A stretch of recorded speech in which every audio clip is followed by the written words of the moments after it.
That's a big old honking Topwater, huh? That's a Demiki air fog. That's a monster. What's up, my dudes and dudettes? Today we're going to talk about developing confidence with a Topwater presentation. These concepts can be applied to other presentations as well, but because I applied it to myself in order to get better with Topwater presentations specifically last year, that's kind of what I'm going to focus on today. Here we go. Finally got one. Just a largemouth, yeah. There's a lot of advice that surrounds getting better with a presentation, and it can be boiled down to this nugget. Use it. But sometimes it's not that simple, right? Sometimes it takes an event or something to kind of jar us out of our comfort zone to get us to use something that we wouldn't otherwise use. You can have this shaky worm when you pry it from my cold dead fingers. Not to mention, if we try to force this new presentation into a situation where the conditions are not ideal, we're gonna throw in the towel. If that's the case, frustration is just a few casts away. Now that I think about it, that'd be a really good tagline for my new resort. Come on down to Banana Lake Resort, where frustration is just a few casts away. Grrr! Developing confidence in new presentations is important for us as anglers. That's progress, and that's something that we should all be striving for. So I'm gonna echo some of what others have said already. If you want to develop confidence in a new presentation, you have to be ready to invest time and energy and focus. You need to learn what this presentation is meant to do, how it's supposed to act, and under what conditions it's likely to work. If you can do this, you start to develop a baseline. You have kind of a baseline knowledge of a presentation, and that's where you need to start. Now, does every presentation work when it's supposed to work? No. Does every presentation work right out of the package without modifications? No. Does every presentation work all the time, specifically on the species it's supposed to target? That'd be a no, Clark. You ever been in a boat and seen somebody pull up a giant channel cat on a spinnerbait or a bass jig? I have. You have to get that basic knowledge, because the next thing you're gonna do is you're gonna go out and you're gonna use that presentation in the ideal practice situation. I want to fish in the afternoon because I've been trying to fish in the morning, and ever since it got cold, it's been dead in the morning and everything seemed to like shut down. So I've been skunked the last 3 times I've been out fishing, which sucks. That's not good. I know some guys that have practice ponds where nobody fishes and they have lots of little eager bass, and that's where they'll go to get their confidence up with a new presentation. That is critical. If you don't have confidence in a presentation, you are not gonna catch fish on it. It is that simple.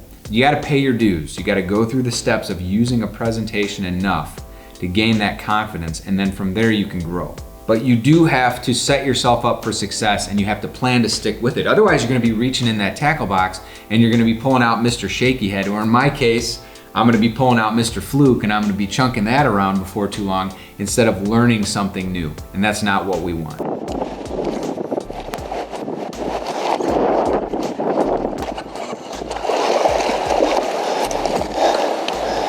Well, that ain't a real good hook set.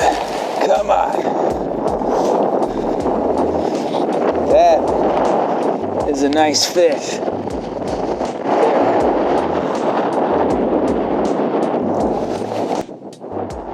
Okay, that's a twofer. That's what I'm talking about. Another topwater fish, healthy 2-pounder and change. We like it. So 2019 was the year that I solidified my confidence in topwater baits. So I actually got teeth marks all over the front of this guy because he got hammered, which was awesome. But the reason that happened was because I was forced to change. I was forced into learning a new presentation. And looking back on it, I'm very grateful for that, but at the time it was so frustrating, because when I started to go out at the end of last year, I was using all my go-to presentations that I had confidence in, and none of them worked. I could not fish them in the area I was fishing. So I had to either switch to a new presentation or give up. And I wasn't ready to give up last year. So that's what we're gonna talk about real quick. Listen, if you've been with us for a while, you know that in some videos, we just go out and fish. In other videos, we work on projects, things like John boats and rod repair. I need to install side imaging on the John boat, which is kind of crazy, but we're gonna do it. And sometimes we do videos like these where we take a step back and we look at a trip and we analyze what we can learn from that trip. How are we improving as anglers? What steps are we taking to get better? I want to show you guys my process because I think that it's going to help a lot of you. I know a lot of times we get online and we see people in forums and they know everything about everything, and there was never a learning period for them. They were born with a fishing rod in their hand. They immediately just could go out and catch 27-pound bass. If you don't know all the things that they know, you're just a moron. Let those guys talk amongst themselves. This is not that. This is me sharing my process to get better and better and better, hopefully. Because I would be willing to bet that a lot of you guys are somewhere within this process, and maybe you're frustrated, maybe you're stuck, maybe you've plateaued. Hopefully some of these videos can help you get over the hump and move on to the next thing. Because really what it all boils down to is making progress. If you can make progress, it's gonna lead to happiness. Okay, so that was the opposite of suck. I finally broke the suck streak. Caught 2 really nice fish on Topwater today. So here's a fun fact. Before this year, I had never caught a fish on a traditional Topwater. Today I caught 2. That's awesome, man. 2 hours in the afternoon. That was super cool. So October 21st of last year was the day that I solidified my confidence in Topwater. And there were 5 specific things that I took from that trip. Number 1, practice new presentations in the best possible conditions. Number 2, take the time to talk with locals and share information. Number 3, know your gear. Number 4, minimize your gear, especially ahead of time. And number 5, keep your chin up and persevere. Let's jump through these real quick. Number 1, practice your new presentation in the best possible conditions.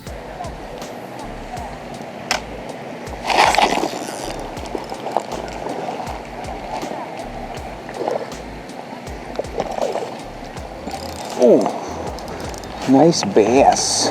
After you get that baseline knowledge of what a presentation is supposed to do, what it's supposed to imitate, what it's supposed to attract, how it's supposed to act in the water, what it's supposed to target, what it's supposed to appeal to, that type of information, then you need to look at the conditions that this presentation is going to have the best chance of working well in. So hopefully that makes sense. You're looking for the best possible conditions under which to fish this new presentation. So on this particular trip, I decided to sneak out with a Topwater because it was very windy, the water was very choppy, and we had had storms in the morning. Now, typical Topwater conditions, if you're looking for the textbook kind of answer, overcast days, early in the morning, later in the evening. Stuff where there's kind of lower visibility. I knew the wind had picked up in the afternoon, and I had a feeling that this was gonna whip up the water, it was gonna kind of bash that forage around, and it was gonna hopefully get those bass fired up. So I knew that my go-to presentations were not gonna work. So I grabbed a popper, tied it on, and I ran out. Actually, to be honest with you, my wife came into my office and she grabbed me by the back of the head and she said, "You're miserable. Turn this thing off and go fish for an hour and a half." That's how you know you got a good one. Thanks, dear, love you. Now, you can see in the footage that this was a good decision, but you can also, those of you that have more experience than I did would have realized that I made a mistake. Instead of choosing a popper style bait because it was so windy, I should have chose something like this that would kick up constant commotion and could be tracked under that chop a lot better. I was able to make the presentation work, but again, this is that modified pop shed where we talked about this in the previous video. I actually cut the cup off so that it would come up over the muck pads better. And so you can see as I'm working the bait in that chop, I'm really waving my rod around like a buggy whip. Like I'm just all over the place and it looks ridiculous. So if I had it to do all over again, I would probably take something like this, but as you can see, it worked. Since I was still developing my confidence with the Topwater though, I would consider this a practice day. Like I said, make sure when you go out, you're picking practice days to give yourself the best possibility of landing some fish based on those current conditions.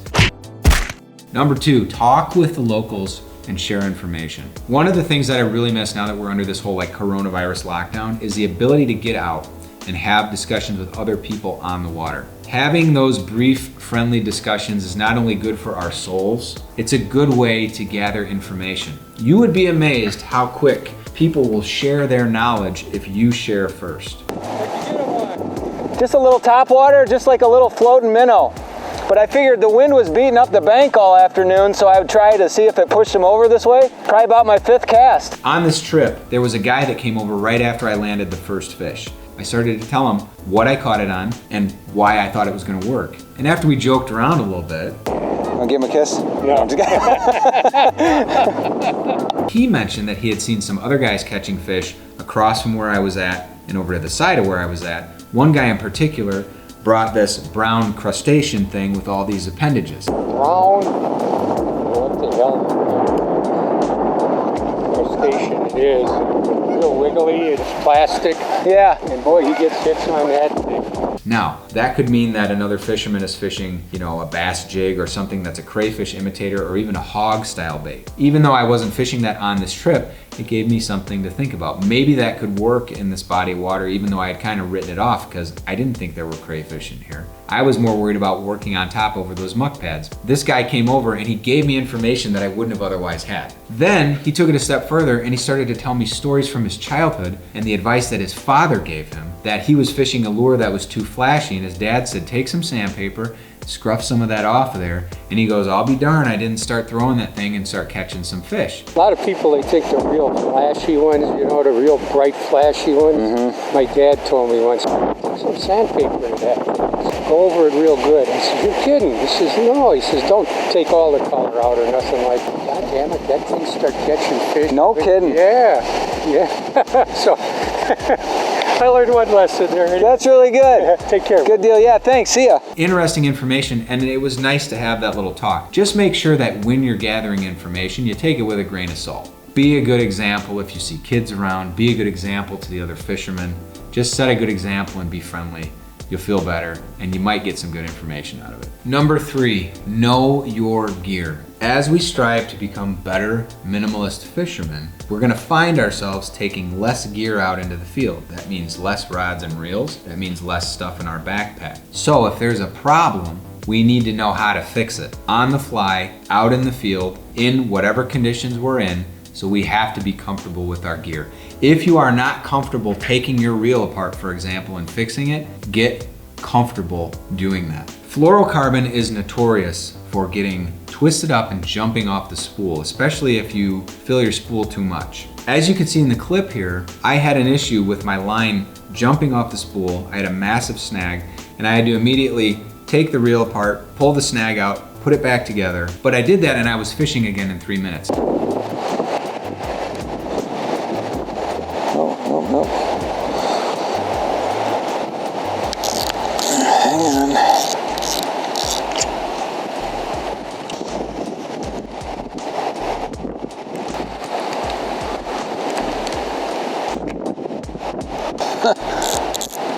Okay, that's soaked.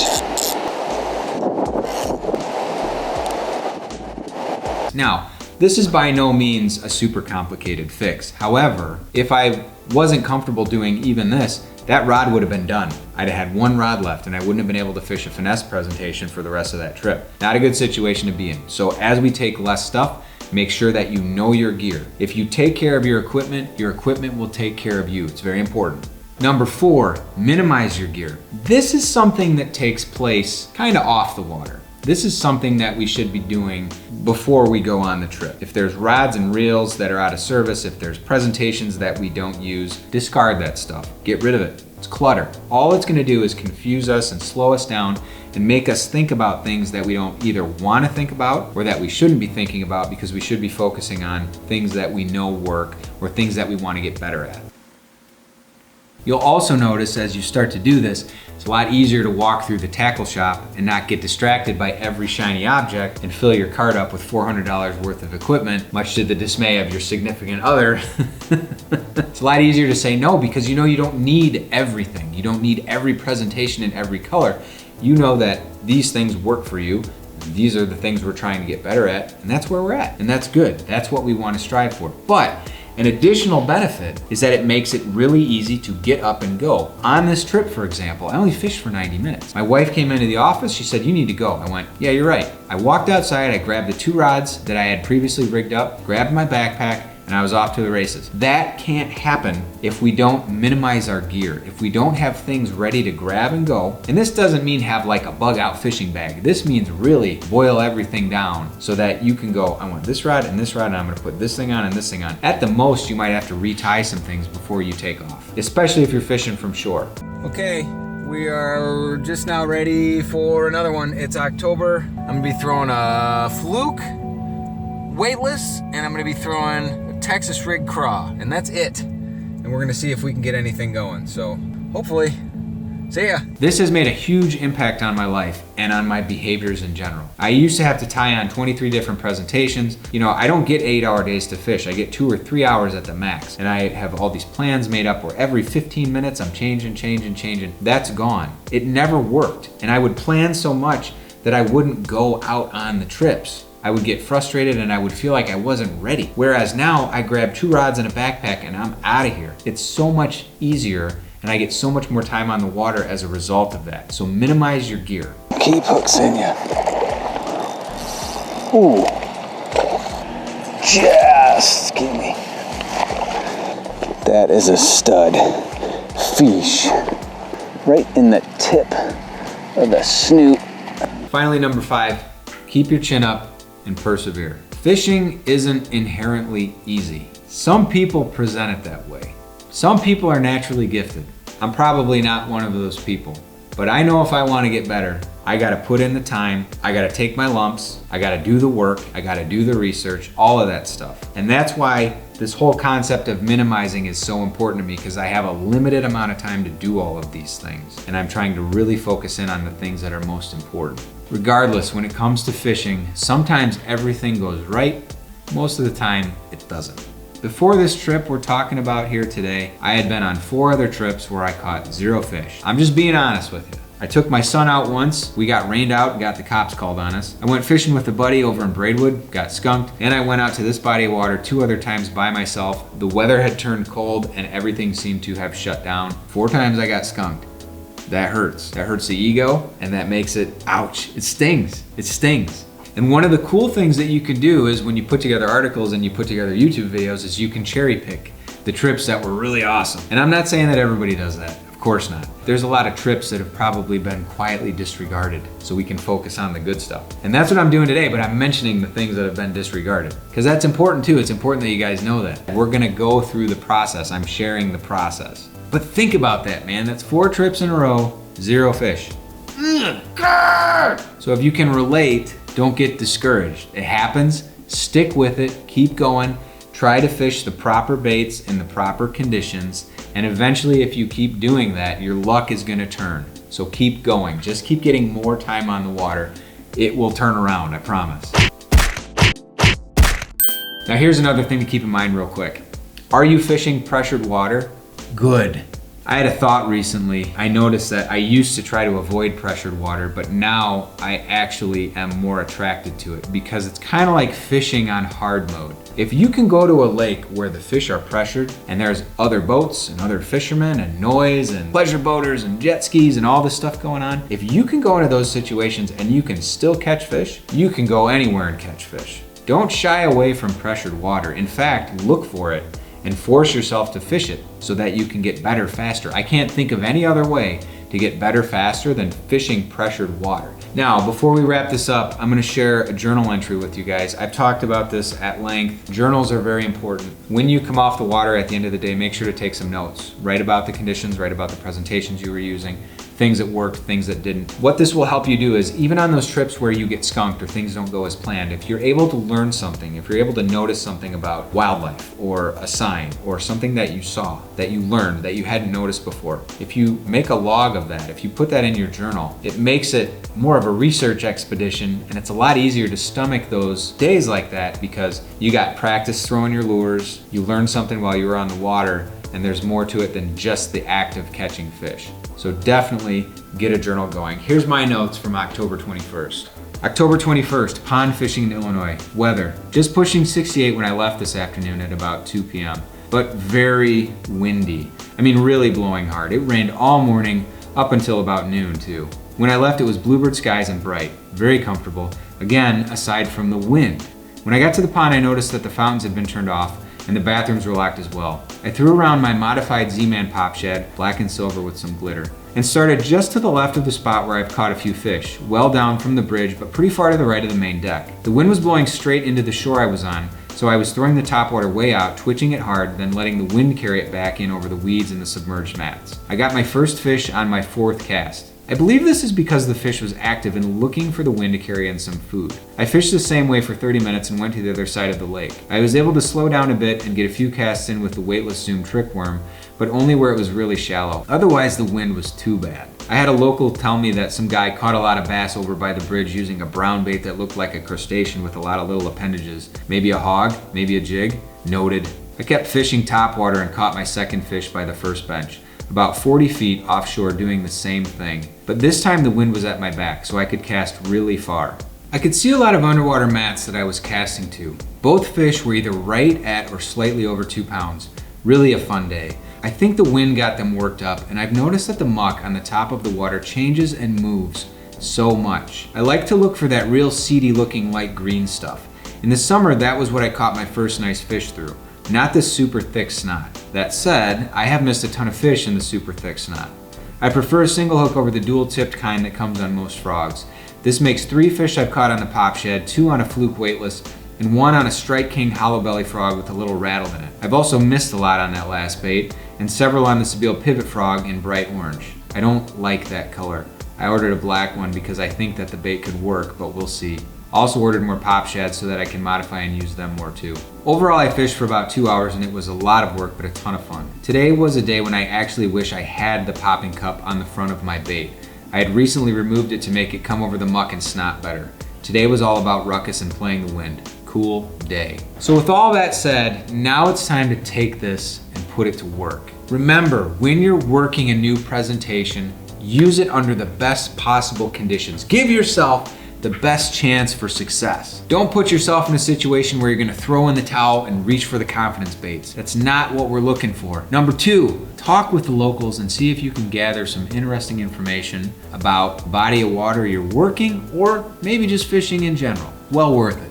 Number 3, know your gear so you can fix it on the fly. You need to be comfortable fixing your gear if you're gonna take less gear with you. It's very important. With that said, number 4 is minimize your gear ahead of time. Get rid of the clutter so that you can grab a couple of rods that are already rigged up and a bag that's got the things that you're comfortable with or that you're working on and go. It's made a huge difference in my life, and I believe it can make a huge difference in your life as well when it comes to getting more time on the water. I mean, that's what we all want, right? Finally, number 5, persevere. Stick with it, stick with it, stick with it. Like I said before, there were multiple trips where I went out and I got skunked. Do the work, pay your dues, put in the time, put in the research, do what you have to do to get better. And I promise you, if you do that, eventually you'll start to turn a corner. And these presentations that you didn't have any confidence in before will start to become really fun to fish because you're gonna be more effective and you're gonna know what they can do and what you can expect when they're used in the right situations with the right technique. That's what we're trying to achieve. So stick with it, my friends. Hey, if this helped you in any way, let me know. I'd love to hear from you. Hit me up on social media. Feel free to drop me a comment. And until next time, let's get better.